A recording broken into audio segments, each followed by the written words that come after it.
அஸ்ஸலாமு அலைக்கும். This is one of my Friday routine. அன்னைக்கு லஞ்ச் ஒர்க் ஸ்டார்ட் பண்ணும்போதே ஒரு சைடு மட்டனை குக் பண்ணுறதுக்கு வச்சுட்டு இன்னொரு சைடு ஜவ்வரிசியும் வேக போட்டுட்டேன். அப்புறம் இவங்க தொழுகிறதுக்குமே கிளம்பிட்டாங்க. அதுக்கப்புறம் தான் மட்டன் பிரியாணி தாளிக்க ஸ்டார்ட் பண்ணேன். அன்னைக்கு menu mutton biryani, chicken gravy, onion raita, அதோட பாயாசம் செஞ்சுருந்தேன். அல்ஹம்துலில்லாஹ் பிரியாணி உங்களுக்கு பார்க்கும்போதே தெரியும், செம்ம சூப்பராக பர்ஃபெக்டாக வந்திருந்தது. நமக்கு மட்டும் இல்லாமல் இவங்களோட ராதிமா, நனிமா அவங்களுக்கும் சேர்த்து தான் அன்னைக்கு நம்ம வீட்டில் லஞ்ச் ரெடி பண்ணியிருந்தேன்.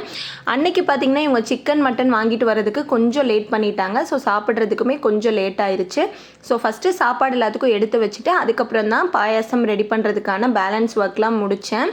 ஸோ அதுக்கப்புறம் லாஸ்ட்டாக தான் பார்த்தீங்க அப்படின்னா நான் என்னுடைய லஞ்சவே சாப்பிட்டுட்டேன். பாயாசம்லாம் ரெடி பண்ணி வச்சுட்டு அல்ஹம்துலில்லாஹ் மட்டன் பிரியாணி, ஆனியன் ரைத்தா, சிக்கனோட அன்றைக்கி லஞ்சு சூப்பராக சாப்பிட்டாச்சு. அப்புறம் கொஞ்ச நேரம் ரெஸ்ட் எடுத்துகிட்டு இவங்களோட ராதிமா பார்த்தீங்க அப்படின்னா வீட்டுக்கு கிளம்பிட்டாங்க.